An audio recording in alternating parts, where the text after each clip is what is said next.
Seja bem-vindo ao programa Ideias e Debate. Hoje nós vamos discutir aí as novas formas de tratamento da Covid-19, do coronavírus e também aí a eficácia do tratamento da cloroquina, que até agora é um dos remédios aí mais apontados para o tratamento dessa doença que nos trouxe aí uma pandemia, uma situação de saúde pública no Brasil bem difícil, e eu recebo aqui os meus debatedores, a doutora Nise Yamaguchi, que é médica da Faculdade de Medicina da Universidade de São Paulo, fez clínica média em imunologia e alergia no Hospital das Clínicas e realizou aí vários trabalhos, né? Uma honra recebê-la aqui no nosso Ideias em Debate, doutora.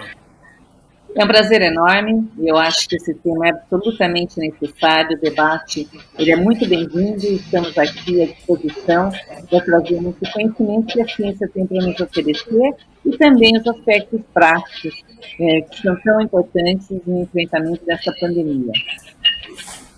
E eu tenho aqui nos nossos estúdios, na Rede Alesp também, o Dr. Raul Canal, que é presidente da Sociedade Brasileira de Direito Médico. Doutor, seja bem-vindo ao nosso debate e muito obrigado pela sua presença. Boa tarde, Guga. Boa tarde, doutora Yamaguchi. É um prazer, um privilégio estar aqui. Parabéns pelo programa e pela temática, pela pauta tão apropriada e tão oportuna. Pois é, vamos começar o nosso debate de hoje, né? É importante eu começar, e eu não tenho como não perguntar isso para a doutora Nise, né? A doutora Nise é uma das defensoras do tratamento com a hidroxicloroquina. Por que você tem tanta divergência e tanta polêmica em relação a esse tratamento, doutora? A grande importância da hidroxicloroquina é a associação com a azitromicina, o zinco, principalmente nas fases precoces. Porque nessa fase, que é a fase da replicação viral, você consegue inibir o crescimento do vírus dentro das células e com isso você já tem uma possibilidade do sistema imunológico combater e ficar totalmente livre da doença. É que, como é um tratamento sem custo praticamente, hoje em dia a maioria desses remédios é dada pelo SUS, nós temos talvez assim a percepção de que algo tão simples, como é que poderia estar lutando contra uma doença tão devastadora? É que na maioria das vezes, quando você deixa a doença ficar devastadora, realmente é muito difícil reverter. Mas nessa fase precoce é mais fácil. E os estudos que a gente leva sempre em consideração, que são aqueles que você testa versus um placebo, durante meses, se você vai acompanhando esses pacientes. Numa pandemia que começou há 2 meses e meio a 3 meses, não seria possível ter um estudo robusto com todas essas informações. Então, nós dependemos de experiências de outros cientistas, de outros países, alguns aqui do nosso país, de série de casos, e também dessa opinião do cientista. E aí, cada um pode ter a sua opinião baseada nas informações que a pessoa tem. É que, graças a todo esse empenho, né, que tem sido feito pela comunidade científica, até da discussão de estudos que foram publicados, que foram completamente fabricados e mal organizados, nós tivemos a chance de rediscutirmos como é que esse remédio pode ser útil e em pacientes, principalmente na fase precoce.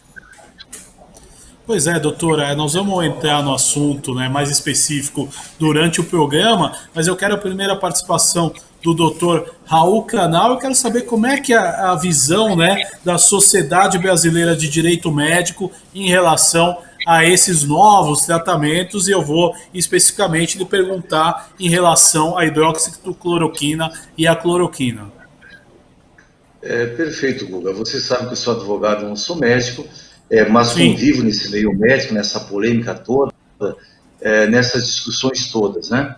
É natural que uma doença que a humanidade não conhecia até 5 ou 6 meses atrás, ela provoque nesse momento, e uma doença que provocou tanta celeuma, tanta polêmica, gerou tanto medo, tanto pânico na população mundial, é lógico que haja divergência no meio acadêmico, no meio clínico, no meio científico, no meio médico, né? E até como disse o doutor Yamaguchi, não há estudos robustos, estudos de longo tempo, porque a doença é uma doença de uma data muito recente, né?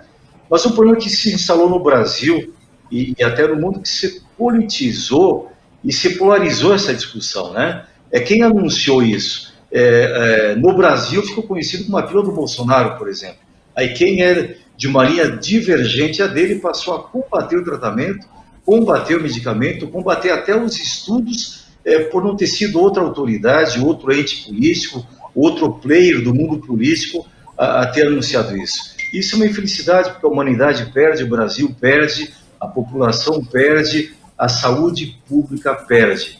E aqui no Brasil também começou-se, dentro do próprio Ministério da Saúde, por divergência entre o Ministério e o presidente, a usar o tratamento já na fase da inflamação exacerbada, ou já na fase pulmonar da doença. Quando, na verdade, o protocolo correto, como disse o Dr. Yamaguchi, seria na fase viral, na fase preliminar, porque quando se chega na fase pulmonar, principalmente aquelas pessoas dos grupos de risco, já não há mais remédio, elas já são pacientes praticamente terminais, e aí a própria cloroquina ou a hidroxicloroquina já não tem mais efeito. Infelizmente, no Brasil, a coisa foi polarizada e foi politizada, por isso que essa polêmica, essa divergência foi muito maior.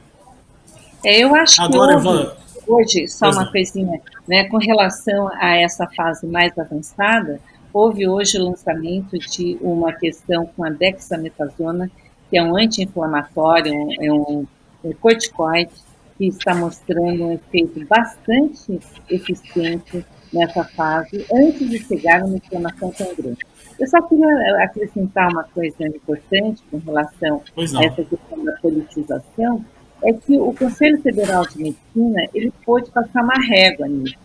Ele ofereceu a possibilidade ao paciente de receber o medicamento e ao médico de prescrever, sendo que, naturalmente, à medida que os estudos forem avançando, isso vai ficando mais claro, e hoje o Ministério da Saúde também ele dá como uma indicação possível e plausível essa oportunidade dos pacientes terem precocemente. Então, assim, aos poucos, né, os estados estão aderindo, nós estamos tendo uma resistência grande em vários estados do Nordeste, os estados onde morrem muito mais pessoas, mesmo por número de pessoas doentes, acabam sendo aqueles que são resistentes a esse tipo de tratamento precoce, e é uma pena porque a gente poderia estar evitando muitas mortes, no meu entender, claro. Agora, doutor, é importante, né, a gente fazer essa colocação, né? Por exemplo, né, o doutor citou que teve um contexto político tal, mas o presidente dos Estados Unidos que começou com essa história de falar que a cloroquina seria, né, um remédio milagroso, e ele tomou até de forma preventiva. Isso é indicado, doutora? Houve estudos feitos na Índia que houve uma diminuição substancial do número de pacientes e principalmente de trabalhadores na área de saúde, já que eles tinham uma preocupação pelos bilhões de pessoas que eles têm, que fossem dizimar a população. E como eles já utilizam a cloroquina, a hidroxicloroquina há muitos anos para malária, para doenças autoimunes, são os maiores produtores mundiais, eles inclusive pararam de exportar, dando uma diminuição de capacidade de produção do sal, né, que é transformado em cápsulas, nos diversos países, mas eles tiveram uma diminuição importante da infecção de pessoas que estavam em contato. Esse tipo de estudo que foi feito nos Estados Unidos não provou ser suficiente, mas eles não caracterizaram os pacientes com Covid. Somente 16 pacientes, dos 100 e poucos pacientes, é que tiveram o teste do Covid feito. Isso acabou dando um estudo que não pode ser considerado lá dos Estados Unidos como preventivo. No mundo, esses estudos preventivos vão ser realizados e nós vamos ter, então, também respostas mais tardias. Aqui no Brasil, existe um grupo de pessoas da Marinha Brasileira que já utilizavam ivermectina, principalmente em missões, em áreas que tinha muita chikungunya, muita dengue e outras viroses, e eles acabaram indicando como fora de protocolo, mas a possibilidade de utilização também. Então, nós vemos que nós estamos numa fase em que nós vamos ter que seguir esses casos para podermos depois chegarmos às melhores conclusões. Agora, doutora, é importante, eu vou perguntar para o doutor Raul também, uma pergunta que sempre é útil, né? Por que, doutor Raul, que o paciente tem que autorizar o tratamento, já que o médico que receita esse tipo de medicação? Por que o paciente ele tem que autorizar, ou talvez, né, um responsável? Porque como funciona esse contexto, doutor? Daqui a pouco, doutor Raul, um pequeno problema na conexão. Doutora Anísia, eu vou fazer mais uma pergunta. Pois não, doutora, se a senhora puder responder, pois não. Na realidade, eu acompanhei historicamente a questão desse consentimento informado. Não havia necessidade nenhuma de nenhum consentimento, havia uma venda livre nas farmácias por ser um dos 150 remédios da Organização Mundial de Saúde, considerado um dos mais seguros pela Associação Americana de Cardiologia antes dessa pandemia. As pessoas tomam nas florestas, né, contra a malária, e aí houve uma preocupação com desabastecimento. Então, a Anvisa pediu que fosse uma receita dupla. Depois de toda essa confusão, onde existiam estudos mal conduzidos, com doses maciças de tratamento que naturalmente dariam problemas, houve uma opção do Conselho Federal de Medicina para autorizar mais rapidamente e dar um contexto legal para o médico e para o paciente, ele autorizou. Mas não há necessidade, não é um remédio de alto risco, não é um remédio que tenha que ser feito em situação assim hospitalar, realmente acabou sendo consequência de toda essa discussão. Agora, depois de instituído esse relatório, acaba sendo difícil de retirar, né? Principalmente com tanta discussão política em torno do assunto. Mas é um remédio seguro e não há para 5 dias de utilização, que é a dose preconizada, quando comparada com meses, às vezes anos, que as pessoas usam para problemas de doenças autoimunes, não haveria necessidade, não. Legal, a explicação da doutora Anise. Doutor Raul, eu queria saber, né, na visão da sociedade brasileira, qual que é o pedido que se tem nos protocolos que o médico, aliás, o parente autorize, né, o uso do medicamento para o tratamento da Covid. Nós tivemos uma polêmica grande assim que saiu o protocolo do Ministério da Saúde, que coincidiu o protocolo do Ministério da Saúde do Brasil com a OMS anunciando no final de maio que abandonaria os estudos sobre a cloroquina e hidroxicloroquina. E os médicos ficaram divididos. Eu uso o protocolo, não uso, receito ou não receito, prescrevo ou não prescrevo. De quem é a autonomia? Primeiro, o médico tem a soberania clínica. Não é um protocolo do Ministério da Saúde, não é uma resolução do CFM que vai coagir, obrigar o médico a adotar ou não certa terapêutica. Tem a soberania clínica. Mas a decisão final é do paciente. O paciente tem que autorizar. O paciente tem que ser esclarecido de uma forma clara, objetiva, compreensível, que se trata de um protocolo experimental, cujos efeitos laterais são discutidos ainda, cuja eficácia é discutida, não é totalmente comprovada. E o paciente assina um termo de consentimento.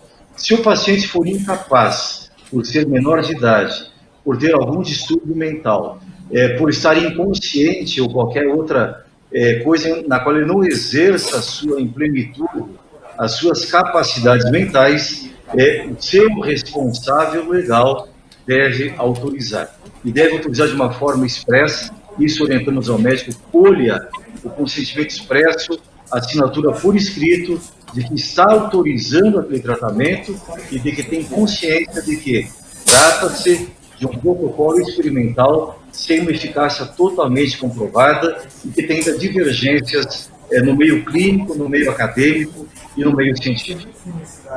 Inclusive... Agora... Pois não, doutor, pois não. Eu participei dessa discussão no Conselho Federal de Medicina, que acabou aprovando essa nota técnica, E, na ocasião, foi colocado nesse consentimento econômico somente itens da própria bula. Então, não é nada assim muito diferente. Todas as bulas, elas são defensivas. Elas têm que dar tudo aquilo que poderia ocasionar no medicamento usado cronicamente, primeiros desafios. Então, assim, a maioria dos casos não vai ter aqueles efeitos colaterais. Doutora, é importante, né? Pois não, doutor, pode. É importante que o paciente não lê bula e o paciente também não lê nota técnica do Conselho Federal. Por isso é importante que o médico, de uma forma defensiva, de uma forma precavida, e até porque o Código do Consumidor obriga a fazer isso, o Código Civil também, e o próprio Código de Ética Médica, que ele faça os esclarecimentos por escrito ao paciente, explique ao paciente e tome dele o consentimento livre, esclarecido e informado. É muito importante para a proteção do próprio médico. Agora, importante também aí eu perguntar, doutor, dentro disso, né? É uma decisão séria a ser tomada, né? E teoricamente não é só o médico que teria autonomia, né, para saber o que é bom para o paciente ou não. De repente o paciente ele não pode ser movido por uma emoção, pelo medo de ter a doença e tomar a decisão errada, doutor. Bom, você está falando em automedicação, é isso ou não? Não, eu estou dizendo no ato de autorizar a fazer o tratamento, a autorização. A autorização é sempre do paciente ou de um familiar ou responsável legal, quando o paciente for incapaz ou estiver momentaneamente incapaz de tomar essa decisão e manifestá-la, né? Mas no desespero, Guga, a gente viu um fato muito recente em São Paulo, em São Carlos, em São Carlos, a famosa pílula da USP, né? A fosfetanolamina. Uma coisa que não tinha nenhum estudo clínico, não tinha nada comprovado, mas pessoas políticos de primeiro escalão no governo federal, médicos renomados, iam até São Carlos para obter a famosa pílula da fosfetanolamina, porque no desespero, o medo da morte, o receio da morte, a fuga da dor, a pessoa se entrega, se for pela paixão, pelo instinto de sobrevivência até. Então, as automedicações, as pagelanças que às vezes surgem, e as pessoas no desespero. Um caso recente, o João de Deus, aqui em Elixânia, próximo a Brasília, né?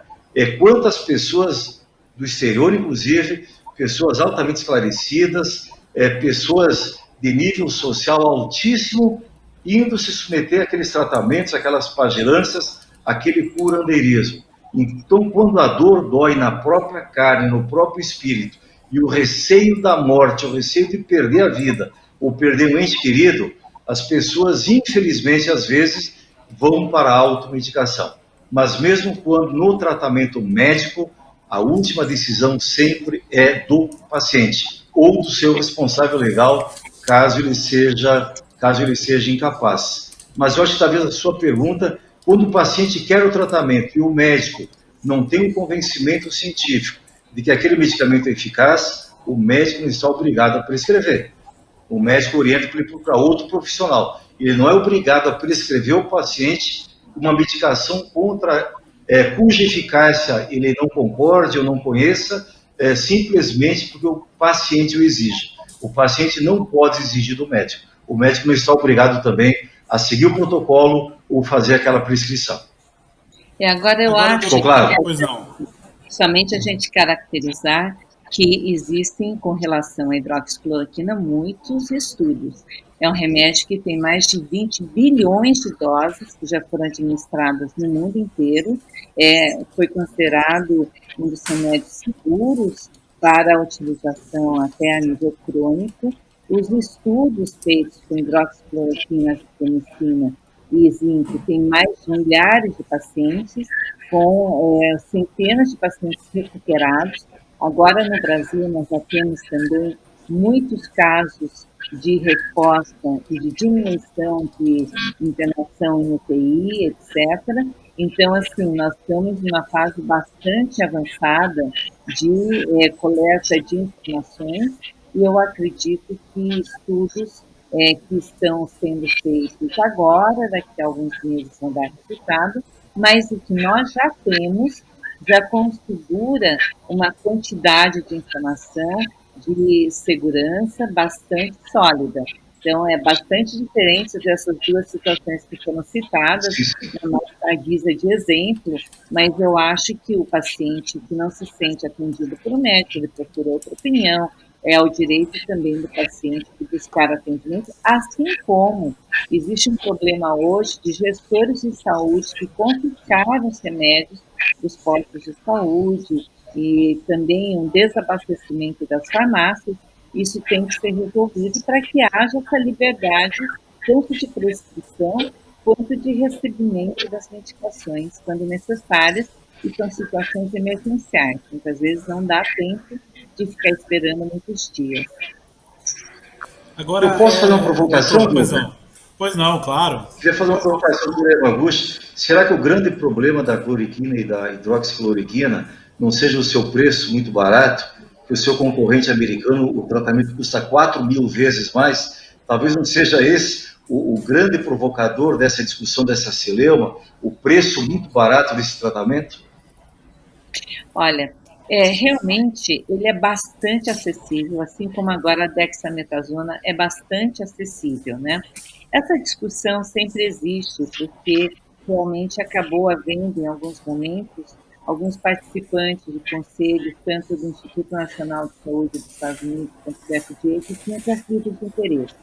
O conflito de interesse, ele existe bastante claro hoje na medicina, no desenvolvimento de medicações, onde uma pessoa que trabalha com uma medicação concorrente não poderia dar opinião sobre uma medicação que eventualmente pudesse fazer frente àquela.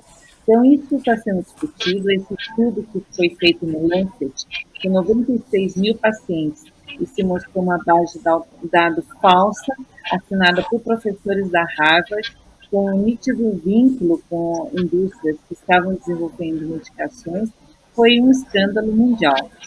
Esse outro estudo feito com 6 mil pacientes com a mesma base de dados em Surgisphere, que foi publicado no New England Journal of Medicine, teve que ser retraído.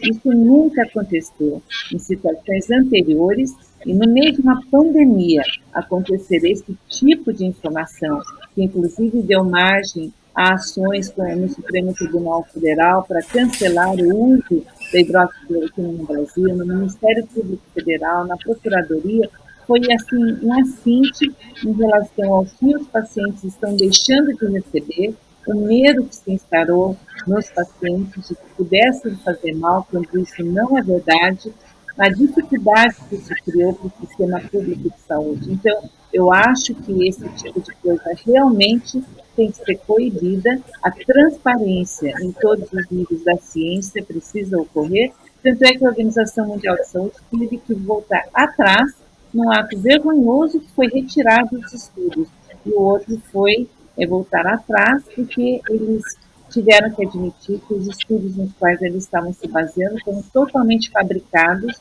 por dados falsos. Então, eu acho que a gente está frente aí a uma epidemia de dados graves que aconteceram, tanto também com os roubos que houve nas compras de materiais e de medicamentos e de procedimentos que foram feitos inadequados.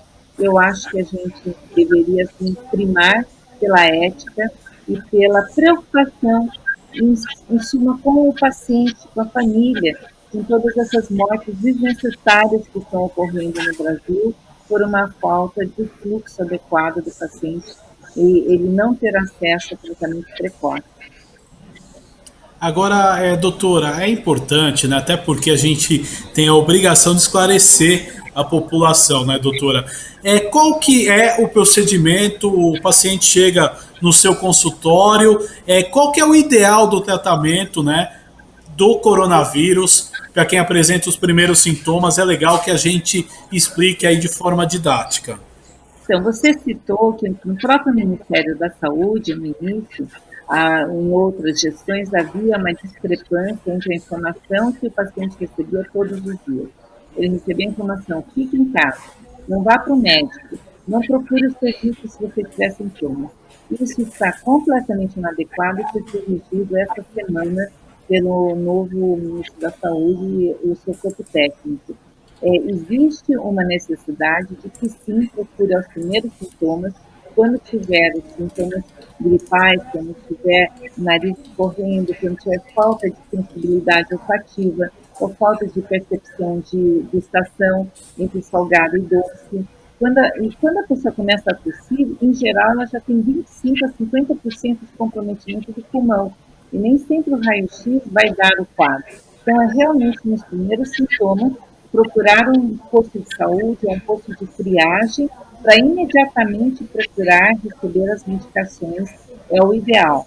Quando possível, fazer o teste para ver se é Covid positivo, mas muitas vezes o teste demora 2 ou 3 dias para ficar pronto, que a pessoa inicia o tratamento e depois vai sendo seguido por telemedicina, se for possível, né, para não ter que ficar contaminando os profissionais de saúde na vinda de sequencial, se a pessoa estiver bem, mas sendo acompanhado também pelo Programa de Saúde da Família. Eu espero que esse novo instrumento de ação, em breve, seja treinado pelo próprio Ministério da Saúde para que os pacientes possam ter acesso rapidamente. E nos consultórios médicos, nos pronto-socorros, o paciente não precisa internar, ele já pode receber o medicamento e ir para casa com a sua prescrição, que ele vai na farmácia e consegue, se tiver disponível, né? Agora, doutora, é bem interessante, né? Essa sua colocação, porque é realmente o primeiro sintoma, e talvez o sintoma mais característico, é a dificuldade para sentir odores e gosto, é isso? Em 50% dos pacientes isso ocorre, mas alguns pacientes podem ter dor de cabeça, coriza, ou olhos ardendo, ou mesmo dor de barriga, né? Porque é uma virose. A virose, às vezes, ela vai entrando e vai se instalando, e é nessa fase que a gente precisa estar tratando.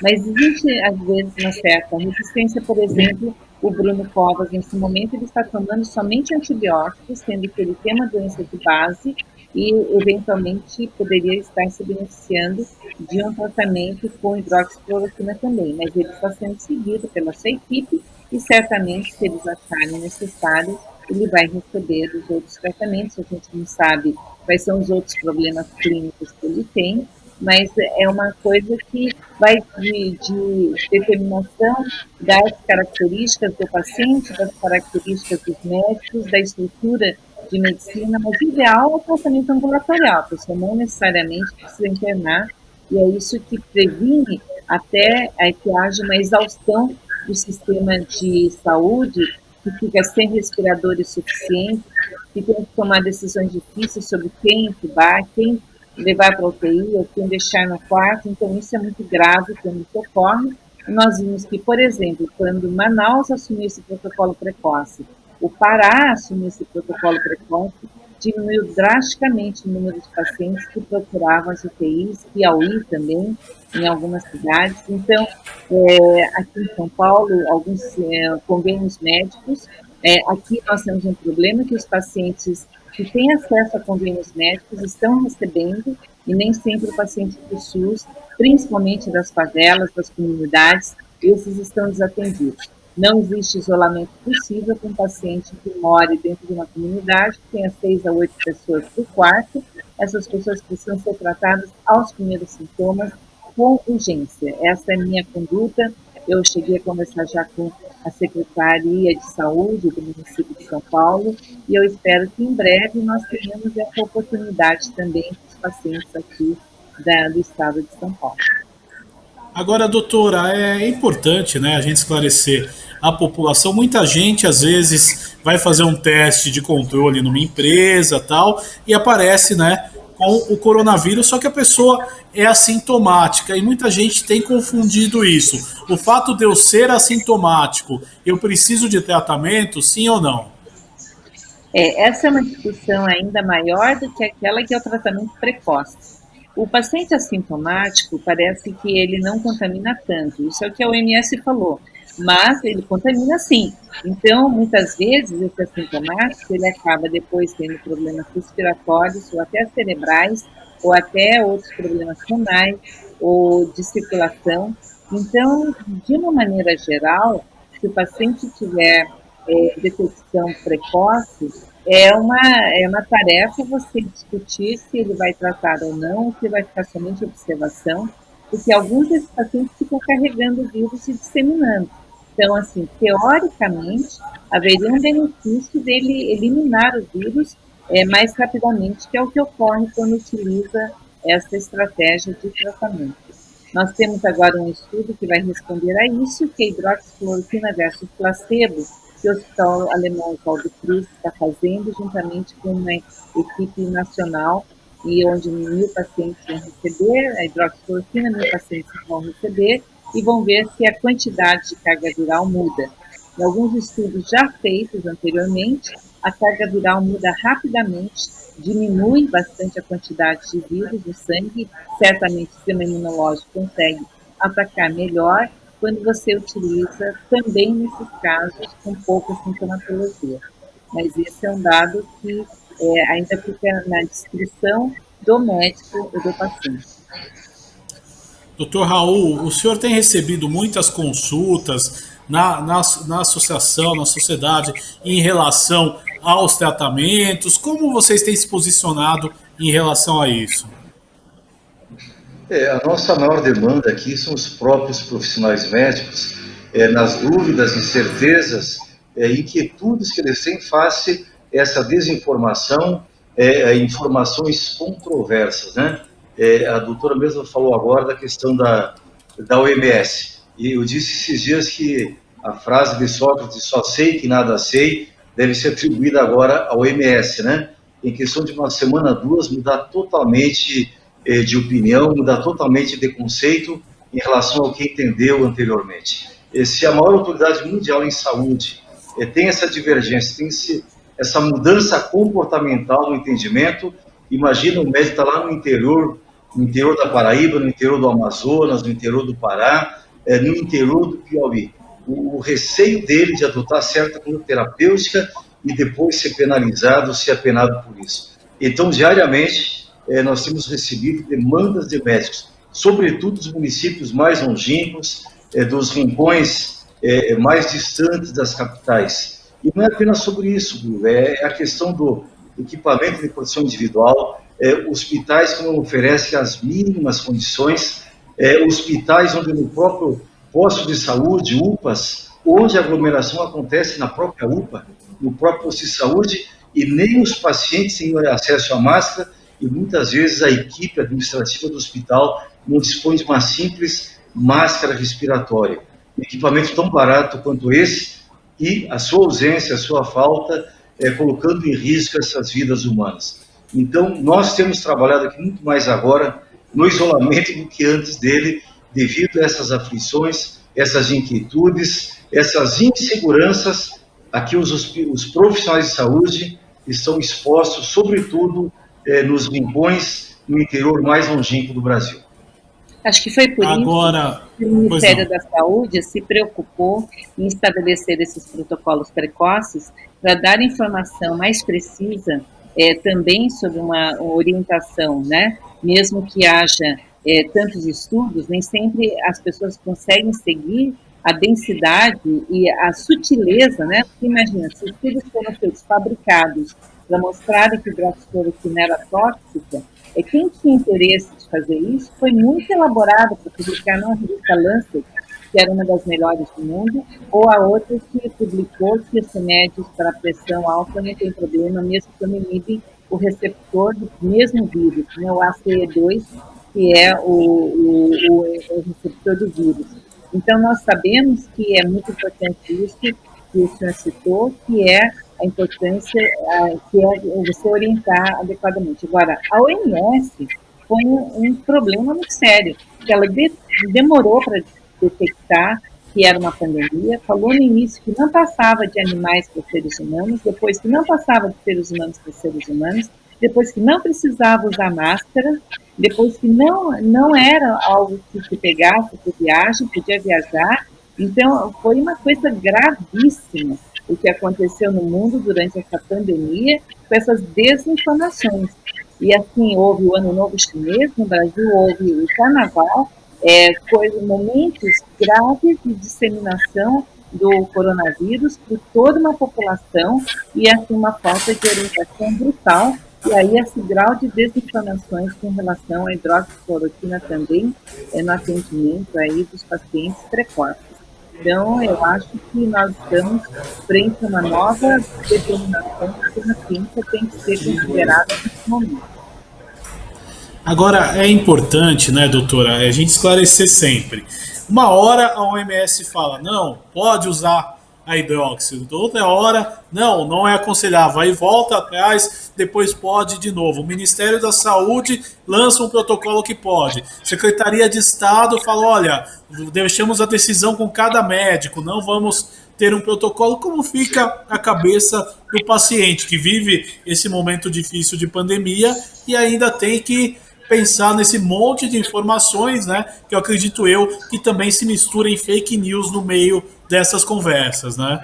Uma coisa que eu acho que é importante do ponto de vista legal é que existem secretarias da saúde penitenciando médicos que prescrevem. Isso jamais poderia, sendo que o Conselho Federal de Medicina autoriza esse tipo de prescrição. E também existem governos do estado perseguindo cidades que autorizaram o uso de kits e estão protegendo seus cidadãos, diminuindo o número de pacientes que vão para as UTIs. Então, assim, do ponto de vista legal, acho que tem que haver uma proteção para que o médico também não seja assediado pelo poder político que queira prejudicar o atendimento dos pacientes.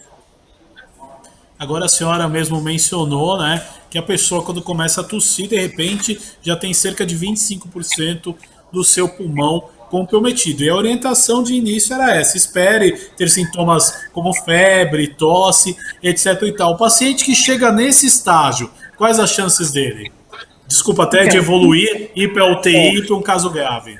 Exatamente. Então, se for mais de 50% de comprometimento pulmonar, esse paciente já entra num quadro moderado a grave. E ele, em 3 ou 4 dias, pode ir para uma situação até de óbito. Então, esse paciente ele precisa ser atendido, ter usado corticoide agora, né, anticoagulante, para que ele não tenha essas coagulações que atrapalham a respiração nem a inflamação.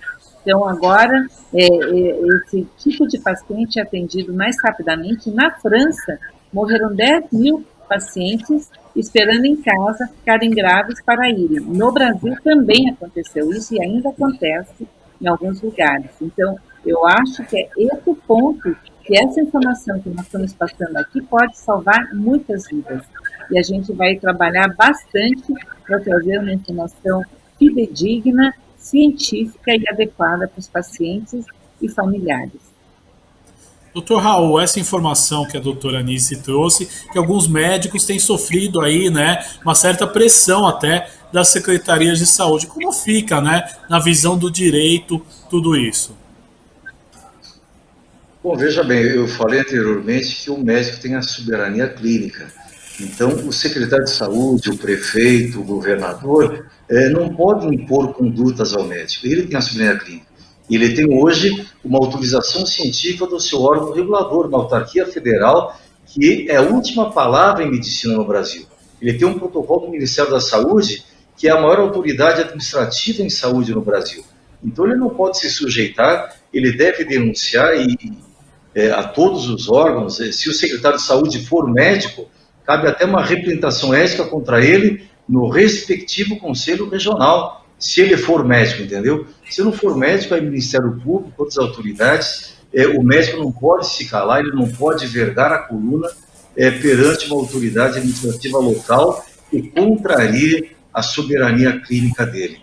Mas eu queria abordar um aspecto que a doutora falou, que eu acho muito importante, a questão das fake news, né? E é o que mais nós temos visto hoje no Brasil. Então, um terrorismo desnecessário, um terrorismo injustificado que estão plantando na cabeça, no coração e no espírito das pessoas hoje no Brasil. Ontem eu abro o principal jornal Diário de Brasília e está lá. Como é que dizia a manchete? A tragédia anunciada, Trump e Bolsonaro. Tragédia anunciada. O Brasil conquista hoje, olha que absurdo, o Brasil conquista hoje a vice-liderança mundial em mortos por Covid. Superou o Reino Unido. Em primeiro lugar, Estados Unidos, segundo o Brasil. Como se estivesse anunciando uma medalha de prata, né? E semeando o terror. Na verdade, Guga, os números corretos, o Brasil é o 18º colocado no mundo. Você tem que fazer o número de mortos em relação a 1 milhão de habitantes. E aí, o primeiro lugar passa a ser San Marino, que é um paraíso. O segundo lugar, a Suécia. Os Estados Unidos caem para o 9º lugar. San Marino teve até ontem 1.222 mortos para cada 1 milhão de habitantes. O Reino Unido está em 649 mortos para cada 1 milhão de habitantes. Os Estados Unidos vêm em nono lugar, com 443, e o Brasil em 18º, com 205 mortos para cada 1 milhão de habitantes. Mas as notícias são deturpadas, e quando se deturpa uma notícia, alguém já disse, não sei qual foi o filósofo, que meia-verdade causa mais prejuízo, causa mais danos que uma mentira completa. Então, uma meia-verdade estampada como notícia na primeira página do principal jornal da capital da República, leva as pessoas ao desespero, leva as pessoas ao pânico, aumenta a depressão, aumenta o nível de suicídios, ou seja, uma doença social que estão criando, que está sendo e será muito mais grave, e os seus efeitos muito mais desastrosos do que o próprio vírus, do que a própria pandemia. Isso, infelizmente. Exatamente. Inclusive, pois não, o número de pacientes mundialmente que morreu de Covid até hoje é muito menor do que o que se alardeava antes. Falava-se que morreriam milhões e milhões e milhões de pacientes. Só no Brasil seriam 5 milhões de pacientes que morreriam até abril. E se fizesse o isolamento, 1 milhão de pacientes morreriam até abril. Então, não é assim verdade. Esses alarmistas acabam criando um pavor desnecessário. As pessoas estão sem entenderem que existe o tratamento hoje, existe o tratamento precoce. Eu acho que isso vai ser cada vez mais divulgado. E uma outra coisa que foi colocada aqui é que as notícias muitas vezes chegam de uma forma totalmente enviesada. O New York Times falou de uma matéria que saiu de um estudo feito em Manaus com cloroquina, que era uma dose 4 vezes e 4 a dose normal, o que matou gente, versus 2,7 gramas, então usou 12 gramas versus 2,7 gramas, e estampou na primeira página droga hidroxicloroquina, e não era hidroxicloroquina, era cloroquina. Falou que era uma dose de 600 miligramas por 5 dias, não era 600 miligramas 2 vezes por dia por 10 dias. E falando então que a droga do Frank, que era a hidroxicloroquina, tinha matado pessoas, e era de Manaus, com cloroquina, com doses altas, e aí eu mandei uma retratação no jornal e nunca foi publicado, entendeu? Então significa o seguinte, tomar muito cuidado com essa narrativa que existe para dar o favor, por exemplo, desmerecer as indicações, desmerecer aquilo que salva pessoas, e, por exemplo, cientistas como o Zelensky, de Nova York, que é um médico de casa, ele é médico de família, mas que salvou mais de 2.000 pacientes usando esse esquema de hidroxicloroquina, azitromicina, e o DJ Raul, que mais de 3.000 pacientes em Marselha, numa região da França, que tem menos de 1% de mortalidade. Significa o seguinte, que a gente precisa valorizar também essa informação correta. Isso é muito importante nesse momento. Legal, doutores, é importante, nós estamos chegando nos momentos finais do nosso programa, passou super rápido, né? Mas eu gostaria que cada um de vocês deixasse uma mensagem para o nosso telespectador que nos assiste, né? Uma mensagem sempre de esclarecimento, de utilidade pública e de prestação de serviço. Primeiro, o senhor, doutor Raul Canal. Bom, a primeira coisa, Guga, que eu diria é o seguinte, não se deixe envolver pelo pânico, não se deixe envolver pelo medo. Está chovendo lá fora. Se você for à chuva sem agasalho, desprotegido, sem as cautelas necessárias para se proteger, você certamente vai pegar uma gripe, um resfriado e, quem sabe, até uma pneumonia. E essa pneumonia, se não tratada, ela pode te levar à morte também. Você pode ficar dentro de casa, num local aquecido, e não se expor à chuva. Se você precisar sair no tempo na chuva, use uma capa de chuva, um guarda-chuva, um agasalho, um boné, um gorro, um capote, qualquer coisa, e se proteja contra a chuva. Você não precisa ter medo da chuva. Você não tem que ficar trancado em casa com medo da chuva, com medo de pegar pneumonia. A mesma coisa, a mesma tese, e também uma síndrome gripal, uma síndrome respiratória, se aplica ao vírus. Você não precisa ter medo do vírus. Tome as cautelas. Use a máscara, se higienize, todas as cautelas sanitárias, use o álcool gel, evite os contatos exacerbados, evite a exposição e não tenha medo, porque o medo é o maior veneno para baixar a tua imunidade. O medo é o começo da doença e tem gente que está morrendo de medo, certo? Outra coisa que nós não abordamos é os hospitais privados estão vazios. Os hospitais privados no Brasil, em plena crise, estão vazios. Todos os diretores e donos de hospitais com os quais eu tenho conversado, nenhum deles tem 30% da taxa de ocupação. Oscila entre 22% e 27%. Por quê? As pessoas não estão se tratando. Então, pacientes com cardiopatias, pacientes oncológicos, pacientes vasculares e várias outras doenças estão ficando em casa com medo de ir ao hospital, com medo de contrair o vírus. E vão morrer daquela doença que não está sendo tratada. Gestantes não estão indo ao pré-natal com medo do vírus, do Covid-19, e vão ter complicações obstétricas, vão comprometer o seu filho e comprometer a sua própria saúde. Então, percam o medo. Vivam as suas vidas com as cautelas necessárias. Adotem a conduta sanitárias, adotem a profilaxia e vivam as suas vidas. Percam o medo.